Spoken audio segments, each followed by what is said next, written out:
Mon frère, ma sœur. Assalamu alaikum wa rahmatullahi wa barakatuh. Si tu entends ces mots aujourd'hui, prends un instant. Ne fais pas défiler. Ne mets pas ce rappel en bruit de fond. Parce que ce que tu écoutes là ne vient pas par hasard. Peut-être que ton cœur est fatigué. Peut-être que tu avances, mais sans voir de sortie.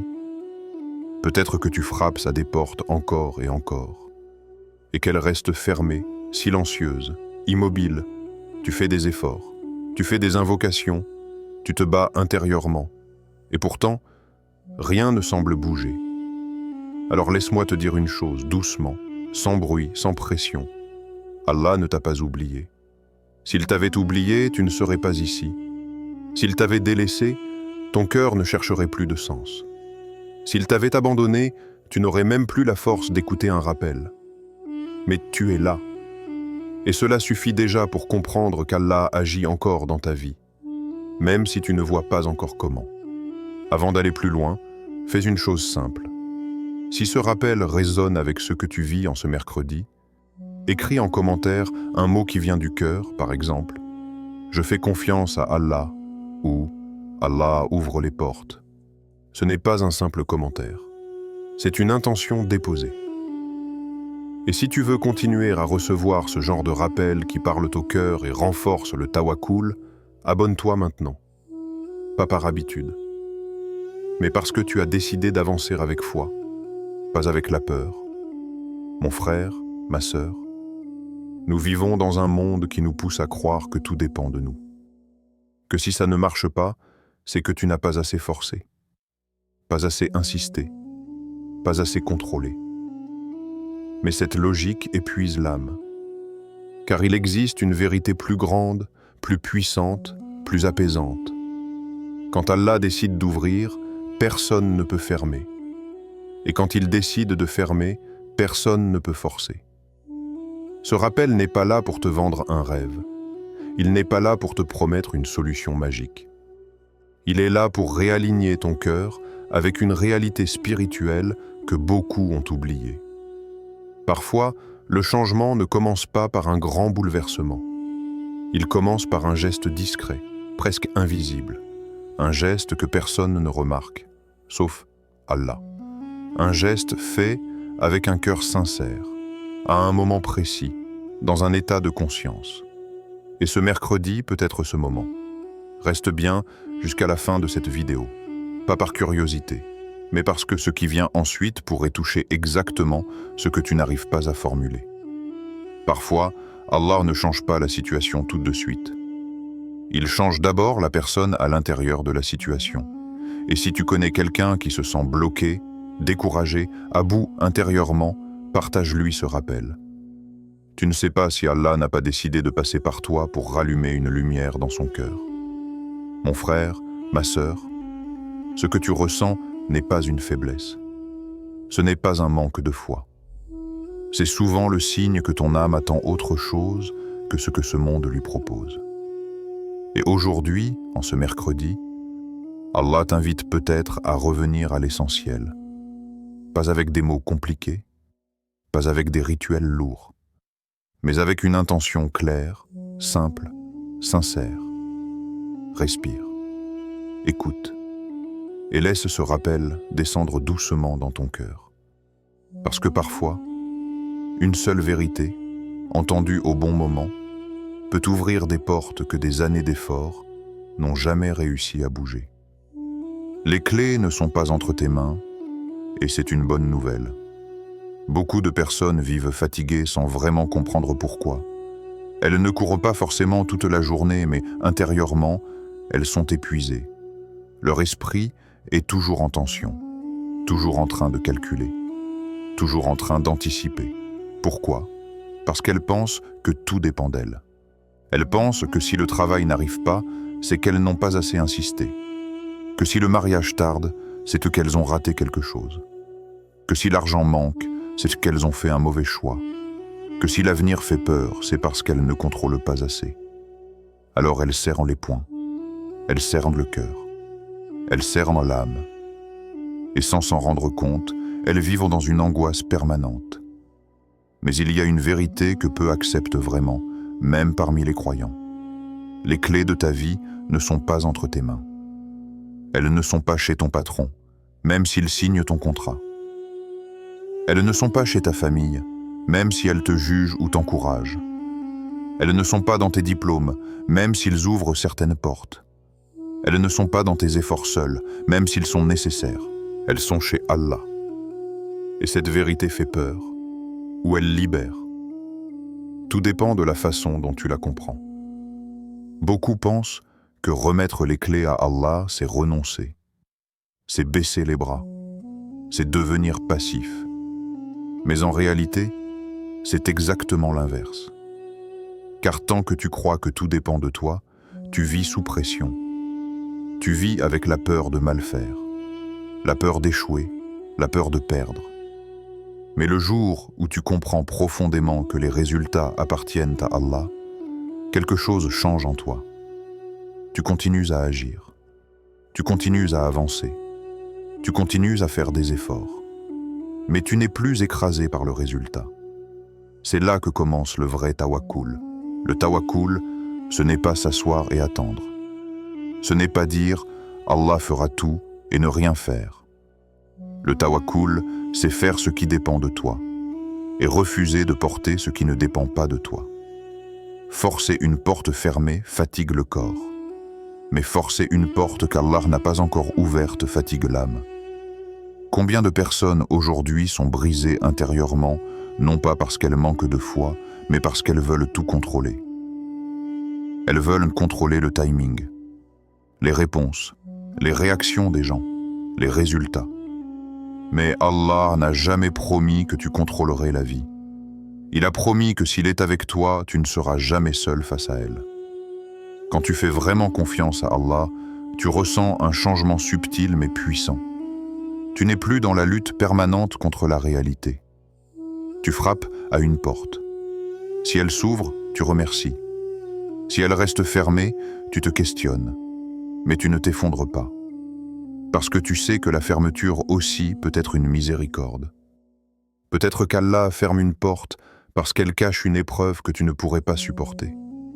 Peut-être qu'il te détourne d'un chemin qui t'aurait éloigné de lui. Peut-être qu'il prépare une ouverture plus grande, plus juste, plus alignée avec ton cœur. Le croyant qui comprend cela ne devient pas faible. Il devient stable. Il n'est plus esclave des circonstances.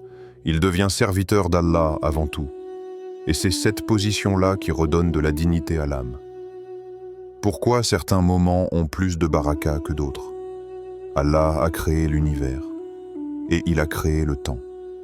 Mais le temps, tel que beaucoup le vivent aujourd'hui, est vide.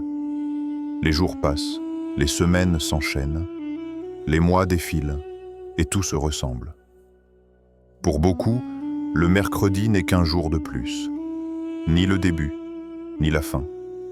Un jour ordinaire, sans saveur, sans attention. Mais le croyant ne traverse pas le temps comme les autres. Il sait que le temps n'est pas neutre. Il sait que certains instants portent une lumière particulière. Il sait que certaines heures sont plus propices que d'autres pour se rapprocher d'Allah. Pas par superstition, mais par conscience. Car la baraka ne se mesure pas à l'horloge. Elle se révèle dans l'intention. Un même moment peut être vide pour l'un et rempli de lumière pour l'autre. Ce mercredi n'est pas spécial parce qu'il est mercredi. Il devient spécial parce que tu y déposes. Un cœur distrait traverse le temps sans rien recevoir. Un cœur présent transforme un instant simple en opportunité spirituelle. Allah a placé dans la vie des fenêtres invisibles, des moments où le cœur est plus réceptif, où l'âme est plus proche, où l'invocation monte plus sincèrement. Mais ces fenêtres ne s'ouvrent pas à ceux qui vivent en pilote automatique. Le croyant attentif observe. Il ralentit. Il écoute son cœur. Et parfois, il ressent intérieurement « c'est maintenant ». Ce mercredi peut être ce maintenant. Pas parce qu'un événement extérieur va se produire, mais parce que toi, tu décides de ne plus vivre ce jour comme les autres. Un moment, plus une intention sincère. C'est tout. Un moment où tu t'arrêtes vraiment, où tu poses ton cœur devant Allah sans masque, sans discours compliqué. Un moment où tu dis intérieurement « Oh Allah, je suis là ». Et dans ce simple acte, il y a déjà une transformation. La baraka n'est pas toujours spectaculaire. Parfois, elle se manifeste par un apaisement soudain, par une clarté intérieure, par une décision que tu n'arrivais pas à prendre, par une patience nouvelle face à une situation ancienne. Le problème n'est pas que la baraka a disparu. Le problème est que beaucoup ne savent plus s'arrêter pour la recevoir. Ils vivent dans l'urgence, dans le bruit, dans la distraction. Mais Allah ne parle pas dans le chaos. Il parle au cœur qui se rend disponible. Et ce mercredi peut être ce point de bascule intérieur. Un jour où tu choisis de ne pas passer à côté. Un jour où tu fais de l'ordinaire un espace sacré. Pas besoin de grandes actions, pas besoin de gestes compliqués, juste un cœur présent, dans un moment que tu offres à Allah. Et parfois, c'est précisément dans cette simplicité que les portes commencent à bouger, doucement, sans bruit, mais durablement. Le petit geste qui peut tout changer. Écoute bien ceci, mon frère, ma sœur. Allah ne te demande pas l'impossible. Il ne te demande pas d'être parfait. Il ne te demande pas de devenir quelqu'un d'autre que ce que tu es aujourd'hui. Il te demande seulement d'être sincère. Nous vivons dans une époque où beaucoup pensent que la valeur se mesure à la grandeur visible.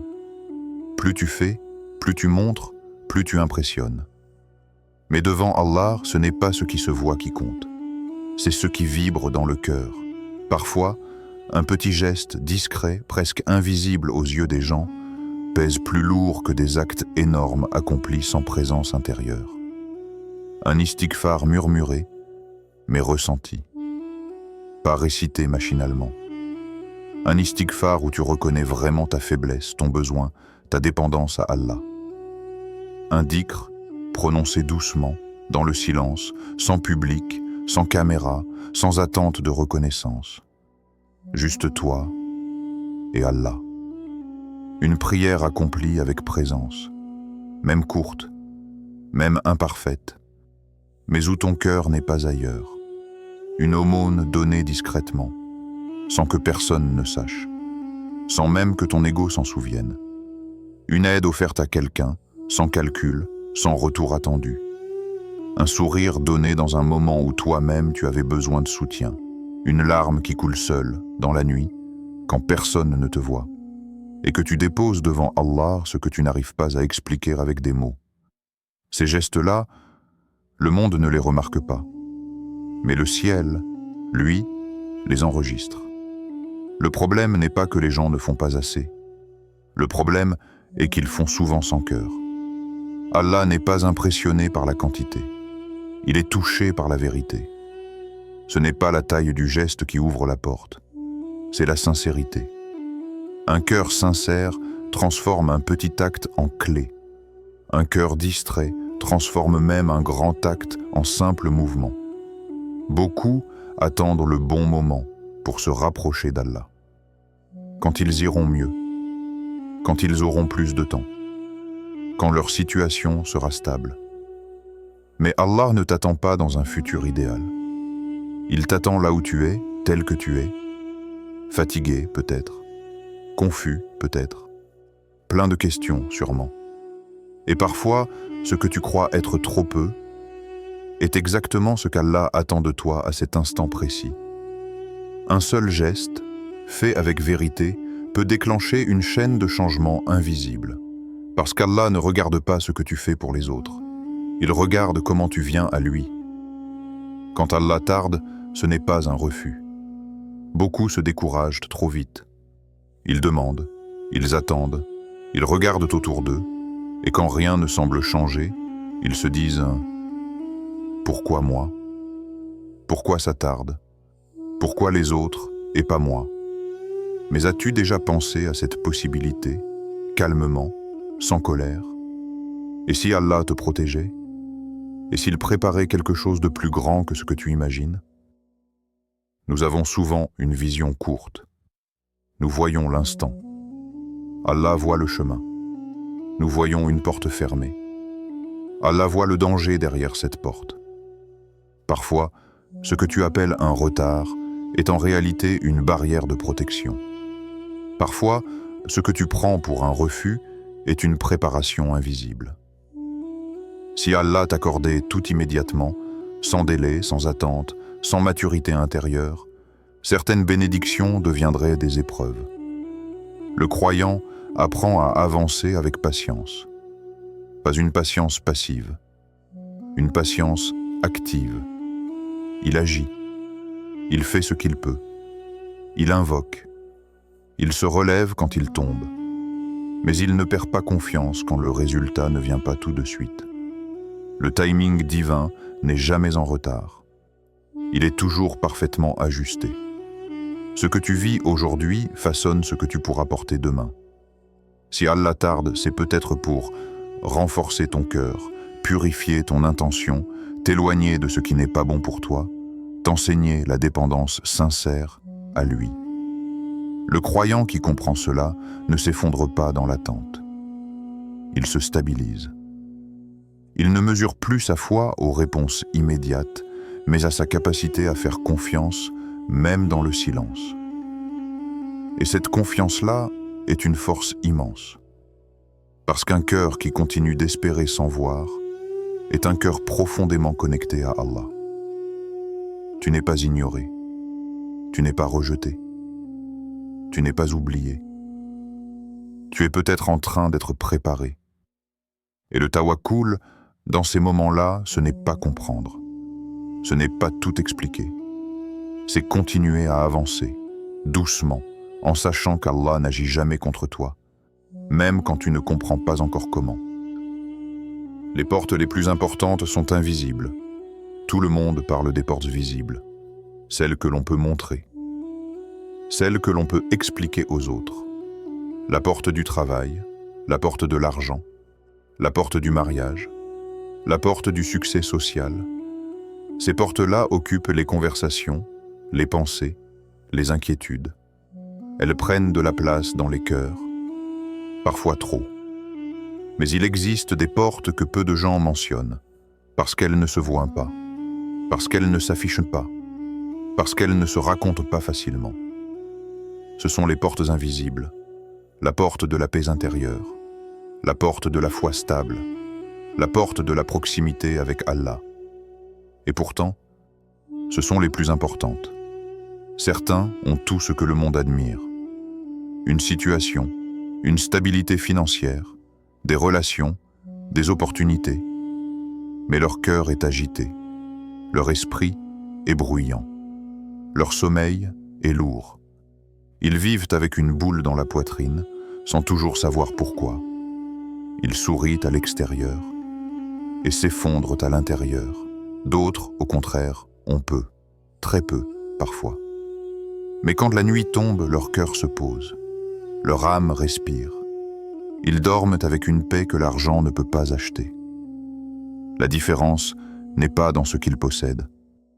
Elle est dans la porte qui a été ouverte dans leur cœur. Le vrai succès commence là, à l'intérieur. Quand Allah ouvre la porte de la paix intérieure, le monde peut trembler autour de toi, mais ton cœur reste debout. Quand Allah ouvre la porte de la foi solide, les épreuves n'éteignent plus ton espoir, elles le purifient. Quand Allah ouvre la porte de la proximité avec lui, tu ne te sens plus jamais vraiment seul, même dans le silence. Beaucoup courent après des portes extérieures, en pensant que c'est là que tout se joue. Mais tant que le cœur reste fermé, chaque réussite devient fragile. Chaque joie devient temporaire. Chaque perte devient une catastrophe. Le croyant lucide comprend une chose essentielle. Si le cœur est ouvert par Allah, les autres portes suivent souvent d'elles-mêmes. Pas toujours immédiatement. Pas toujours comme on l'imagine. Mais elles suivent. Parce qu'un cœur apaisé prend de meilleures décisions. Parce qu'un cœur connecté à Allah supporte mieux l'attente.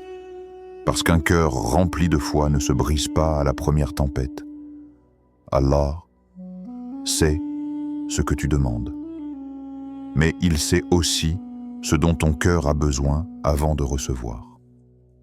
Parfois, il ouvre d'abord une porte invisible, pour que tu ne te perdes pas quand les portes visibles s'ouvriront. Et parfois, il maintient certaines portes matérielles fermées, le temps que ton cœur apprenne à se tenir droit, sans dépendre de ce qui va et vient. Le croyant qui comprend cela ne méprise pas les biens de ce monde.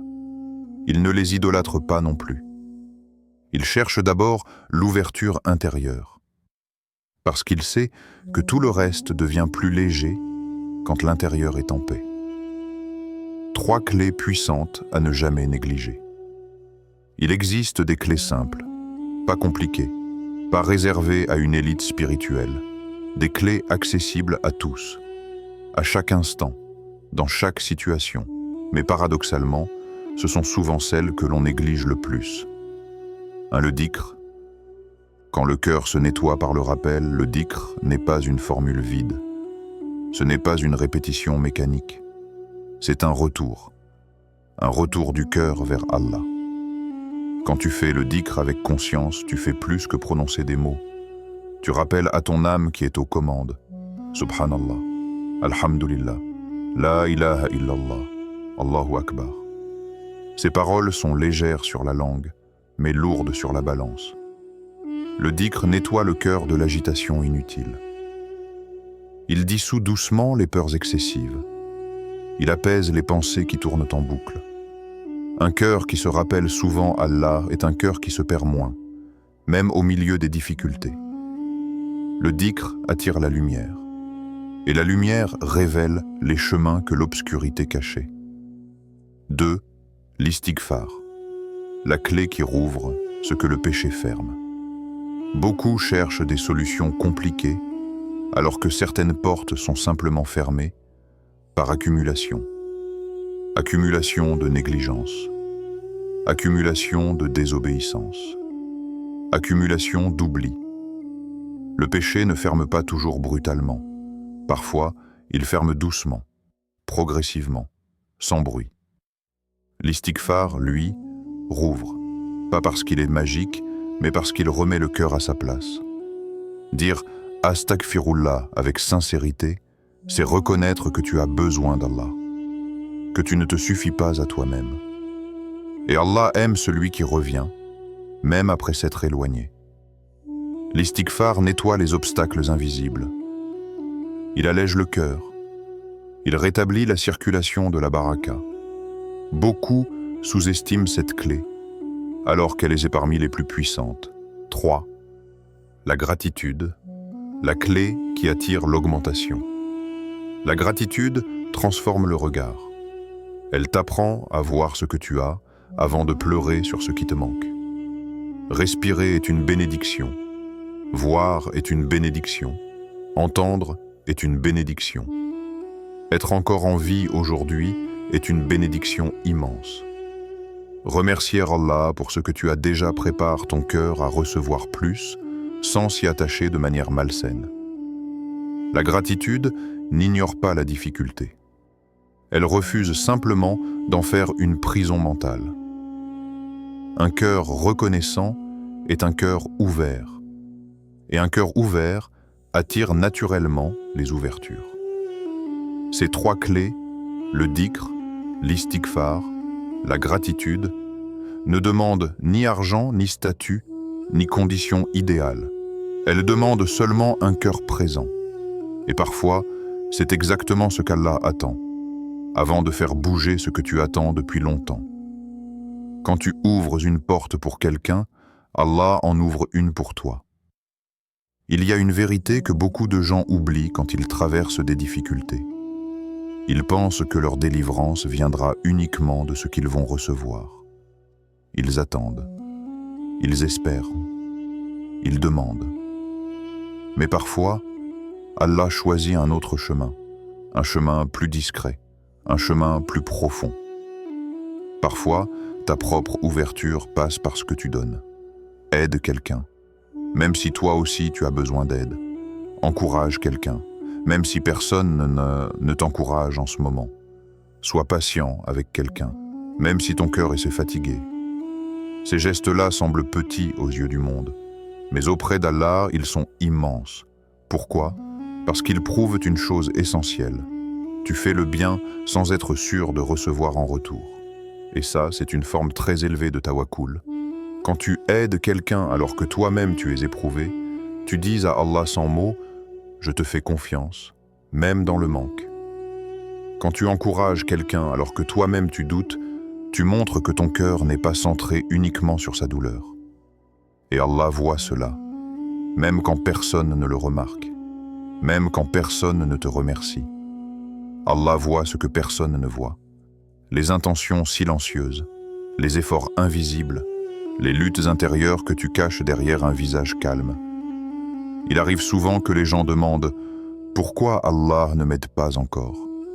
Mais ils ne se demandent pas toujours « Pour qui ai-je été une aide ?» Il y a des portes qu'Allah ouvre à travers les autres. Il y a des bénédictions qui passent par le service, par la compassion, par la bonté sincère. Tu aides quelqu'un à porter un fardeau et Allah allège le tien, parfois sans que tu t'en rendes compte immédiatement. Tu essuies une larme et Allah apaise ton cœur. Tu facilites la vie de quelqu'un et Allah facilite un chemin pour toi. Le croyant qui comprend cela ne vit plus seulement pour lui-même. Il devient une source de bien autour de lui. Et plus il devient une source, plus Allah fait circuler la baraka dans sa vie. Attention, il ne s'agit pas de donner pour manipuler le destin. Il ne s'agit pas d'aider en attendant un retour précis. Il s'agit d'aider parce que c'est juste, parce que c'est une adoration, parce que c'est une preuve de confiance en Allah. Parfois, ta propre délivrance est déjà en route. Mais Allah attend que tu ouvres une porte pour quelqu'un d'autre avant d'ouvrir la tienne. Maintenant, l'invocation finale, le moment du dépôt total à Allah. Mon frère, ma sœur, prends un instant maintenant. Si tu peux, pose ton téléphone. Si tu ne peux pas, ralentis au moins ton cœur. Respire profondément. Oublie le bruit autour de toi. Oublie ce qui t'attend après cette vidéo. Cet instant est pour Allah. Ouvre ton cœur, même s'il est fatigué, même s'il est lourd, même s'il est plein de questions. Ô Allah, toi qui ouvres les portes que personne ne peut fermer, toi qui changes les situations en un instant, toi qui vois ce que nous cachons et ce que nous n'arrivons même pas à exprimer, nous venons à toi tels que nous sommes, avec nos manques, avec nos faiblesses, avec nos espoirs. Ô Allah, ouvre pour nous les portes de ta miséricorde. Cette miséricorde qui apaise quand le monde oppresse. Cette miséricorde qui répare quand le cœur est fissuré. Ô Allah, ouvre pour nous les portes de la subsistance licite. Éloigne de nous le manque qui humilie. Accorde-nous un risque qui nous rapproche de toi, et non un risque qui nous éloigne. Ô Allah, ouvre pour nous les portes de la santé. Protège nos corps, nos esprits et nos cœurs. Accorde la guérison à ceux qui souffrent et la patience à ceux qui attendent. Ô Allah, ouvre pour nous les portes de la paix intérieure. Apaise les cœurs agités, allège les pensées lourdes, éteins les peurs excessives. Ô Allah, ouvre pour nous les portes de la foi sincère, une foi stable qui ne s'effondre pas à la première épreuve, une foi qui grandit même dans l'attente. Ô Allah, ferme pour nous les portes du mal, ferme les portes de la tristesse inutile, ferme les portes du doute qui ronge, ferme les portes qui nous éloignent de toi. Ô Allah, nous avons fait notre part, nous avons essayé, nous avons invoqué, nous avons avancé malgré la fatigue. Maintenant, nous te confions le reste, entièrement, sans condition, sans exigence. Nous plaçons notre confiance en toi, pas parce que tout va bien, mais parce que tu es Allah. Ô Allah, ne nous laisse jamais seuls face à nos épreuves. Fais de nos cœurs des lieux où ta lumière demeure. Et ouvre pour nous les portes qui sont bonnes pour nous, même si nous ne les reconnaissons pas encore. Amin. Souviens-toi de cette vérité, mon frère, ma sœur. Le tawakkul n'a jamais été une fuite. Ce n'est pas fermer les yeux sur la réalité. Ce n'est pas rester immobile en attendant que tout change tout seul. Le tawakkul, c'est avancer malgré l'incertitude. C'est faire ce qui est entre tes mains avec sincérité, puis accepter que le reste appartient à Allah. Tu fais l'effort, tu fais l'invocation, tu fais le pas que ton cœur peut faire aujourd'hui et ensuite, tu laisses Allah écrire la suite, avec une sagesse plus grande que la tienne, avec une miséricorde que tu ne vois pas encore entièrement. Si ce rappel a touché ton cœur, même légèrement, alors rejoins le pouvoir du tawakkul. Ici, on n'avance pas avec la peur, mais avec la foi. Pas avec la précipitation, mais avec la patience. Pas avec l'angoisse, mais avec la sérénité. Écris dans les commentaires, comme une intention sincère, je fais confiance à Allah. Et qu'Allah t'ouvre les portes qui sont bonnes pour toi, au bon moment, de la meilleure manière.